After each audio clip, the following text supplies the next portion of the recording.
അനധികൃത സ്വത്ത് സമ്പാദന കേസിൽ ADGP MR അജിത് കുമാറിനെ വിജിലൻസ് ചോദ്യം ചെയ്തു. അനധികൃത സ്വത്തില്ലെന്നാണ് അജിത് കുമാറിന്റെ മൊഴി. ആരോപണങ്ങൾക്ക് പിന്നിൽ മതമൗലികവാദികളാണെന്നും മൊഴിയിൽ പറയുന്നുണ്ട്.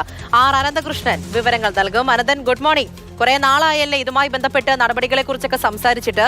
വിജിലൻസ് ഇപ്പോൾ ചോദ്യം ചെയ്തിരിക്കുകയാണല്ലോ. എന്തെല്ലാം കാര്യങ്ങൾ പറഞ്ഞിട്ടുണ്ട്? അന്വേഷണമൊക്കെ എങ്ങനെ പോകുന്നു?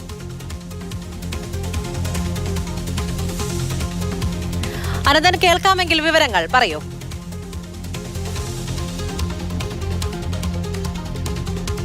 പൂജ, PV അൻവർ MLA ഉന്നയിച്ച ആരോപണങ്ങൾ അത് സംബന്ധിച്ച് DGP നടത്തിയ അന്വേഷണം, ആ അന്വേഷണത്തിന് ശേഷമാണ് ADGP MR അജിത് കുമാറിനെതിരെ വിജിലൻസ് അന്വേഷണം നടത്താൻ സർക്കാർ തീരുമാനിച്ചത്. അനധികൃത സ്വത്ത് സമ്പാദനവുമായി ബന്ധപ്പെട്ടായിരുന്നു വിജിലൻസിന്റെ അന്വേഷണം തീരുമാനിച്ചത്.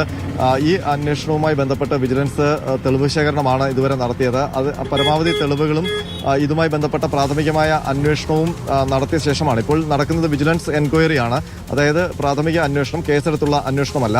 ആ പ്രാഥമികമായ വിവരങ്ങളൊക്കെ ശേഖരിച്ച ശേഷമാണ് ADGP MR അജിത് കുമാറിന്റെ മൊഴി രേഖപ്പെടുത്തിയത്. അദ്ദേഹത്തെ ചോദ്യം ചെയ്തത് കഴിഞ്ഞ ദിവസം ഈ അന്വേഷണം നടത്തുന്ന പ്രത്യേക യൂണിറ്റിൽ വിളിച്ചു വരുത്തിയായിരുന്നു MR അജിത് കുമാറിന്റെ മൊഴി രേഖപ്പെടുത്തിയത്. ആ മൊഴിയിൽ MR അജിത് കുമാർ പ്രധാനമായിട്ടും പറയുന്നത് തനിക്കെതിരെയുള്ള സാമ്പത്തിക കുറ്റാരോപണങ്ങൾ, ഒപ്പം തന്നെ അനധികൃതമായി സ്വത്ത് സമ്പാദിച്ചു എന്നൊക്കെയുള്ള ആരോപണങ്ങൾ വ്യാജമാണ്, അതിൽ ഒരു വസ്തുതയുമില്ല. മാത്രമല്ല ഈ തനിക്കെതിരെയുള്ള ആരോപണങ്ങളുമായി ബന്ധപ്പെട്ട ബാങ്ക് സ്റ്റേറ്റ്മെന്റ്, ലോൺ വിവരങ്ങൾ, ഈ കവടിയാറിലെ വീട് നിർമ്മാണം, അതൊരു പ്രധാന ആരോപണമായിരുന്നു. അതുമായി ബന്ധപ്പെട്ട രേഖകളൊക്കെ വിജിലൻസിന് കൈമാറുകയും ചെയ്തു.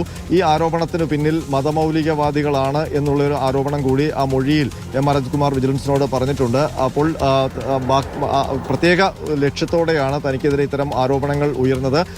അത്തരം ഒരു അനധികൃത സ്വത്ത് സമ്പാദനവുമായി ബന്ധപ്പെട്ട പരാതി ഉണ്ടായത് എന്നാണ് MR അജിത് കുമാറിന്റെ മൊഴി. ഏതായാലും ADGPയെ ചോദ്യം ചെയ്തു വിജിലൻസ് എന്നുള്ളതാണ് ഈ അന്വേഷണവുമായി ബന്ധപ്പെട്ട ഏറ്റവും പ്രധാനപ്പെട്ട കാര്യം.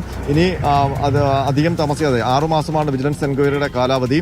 അധികം താമസിയാതെ തന്നെ MR അജിത് കുമാറിനെതിരെ എന്റെ മൊഴി കൂടി രേഖപ്പെടുത്തിയ സാഹചര്യത്തിൽ അതുമായി ബന്ധപ്പെട്ട റിപ്പോർട്ട് ഉടൻ തന്നെ വിജിലൻസ് ഡയറക്ടർക്ക് കൈമാറും. അനന്തൻ, ഈ ആരോപണങ്ങൾക്ക് പിന്നിൽ മതമൗലികവാദികളാണ് എന്നുള്ള ഒരു മൊഴി നൽകാനുള്ള കാരണം എന്താണ്? അതിന്റെ പിന്നിൽ അദ്ദേഹത്തിന് അത്തരമൊരു മൊഴി നൽകാനുള്ള കാരണം എന്താണ് എന്നുള്ള കാര്യം വ്യക്തമല്ല. PV അൻവർ MLA ആണ് ADGP MR Ajith കുമാറിനെതിരെയും Malappuram SP ആയിരുന്ന സുജിത് ദാസിനെതിരെയും ഗുരുതരമായ ആരോപണങ്ങൾ ഉന്നയിച്ചത്. അതിൽ മലപ്പുറം SP ഓഫീസിൽ വളപ്പിലുണ്ടായിരുന്ന SP ക്യാമ്പ് ഓഫീസിന്റെ വളപ്പിലുണ്ടായിരുന്ന മരമുറി, അതായിരുന്നു ആദ്യത്തെ ആരോപണം. അതിനുശേഷം മലപ്പുറം കേന്ദ്രീകരിച്ച്, കരിപ്പൂർ വിമാനത്താവളം കേന്ദ്രീകരിച്ചുള്ള സ്വർണ്ണക്കടത്ത് സംഘങ്ങൾക്ക് പിന്നിൽ MR അജിത് കുമാറും സുജിത് ദാസുമാണ് അവരെ നിയന്ത്രിക്കുന്നത് എന്നൊക്കെയുള്ള ആരോപണം PV അൻവർ ഉന്നയിച്ചിരുന്നു. ഏറ്റവും ഒടുവിലാണ് PV Anwar MLA MR Ajith കുമാറിനെതിരെ അനധികൃതമായ സ്വത്ത് സമ്പാദനവുമായി ബന്ധപ്പെട്ട പ്രധാനപ്പെട്ട ചില ആരോപണങ്ങൾ കൂടി ഉന്നയിച്ചത്. അതിൽ കവടിയാറിലെ വീട് നിർമ്മാണം, കൊട്ടാര സദൃശമായ വീട് നിർമ്മിക്കുന്നു എന്നുള്ള ആരോപണം അടക്കം ഉന്നയിച്ചത്. ഇത് പരാതിയായി PV അൻവർ MLA എഴുതി നൽകുകയും ചെയ്തു. പിന്നീട് DGP മൊഴിയെടുക്കുമ്പോൾ, ഈ ആരോപണങ്ങൾ സംബന്ധിച്ചുള്ള അന്വേഷണത്തിന്റെ ഭാഗമായി മൊഴിയെടുക്കുമ്പോൾ കൂടുതൽ ഗുരുതരമായ ഈ അനധികൃത സ്വത്ത് സമ്പാദനം സംബന്ധിച്ചുള്ള മൊഴി നൽകിയിരുന്നു. ഈ മൊഴി കൂടി ലഭിച്ചപ്പോഴാണ് DGP ഒരു പ്രത്യേക നോട്ടായി MR അജിത് കുമാറിനെതിരെ വിജിലൻസ് അന്വേഷണം വേണം എന്നുള്ളത് സർക്കാരിനെ അറിയിച്ചത്. അങ്ങനെയാണ് വിജിലൻസ് അന്വേഷണത്തിലേക്ക് കാര്യങ്ങൾ പോയത്. ഇപ്പോൾ MR അജിത് കുമാർ ഈ PV അൻവർ MLA ഉൾപ്പെടെ ഉദ്ദേശിച്ചുകൊണ്ടാണോ ഇത്തരമൊരു മതമൗലികവാദികൾ എന്നൊക്കെയുള്ള ആരോപണം ഈ മൊഴിയിൽ പറഞ്ഞിരിക്കുന്നത് എന്നുള്ള കാര്യം വ്യക്തമല്ല. ഏതായാലും അത്തരമൊരു ആരോപണം ഉന്നയിച്ചുകൊണ്ടാണ് തന്റെ മേലുണ്ടായിരുന്ന അനധികൃത സ്വത്ത് സമ്പാദനം സംബന്ധിച്ചുള്ള ആരോപണത്തെ വിജിലൻസിന്റെ മുന്നിൽ അദ്ദേഹം പ്രതിരോധിച്ചത്. പൂജ, ശരി. ആർ അനന്തകൃഷ്ണനാണ് വിവരങ്ങൾ നൽകിയത്.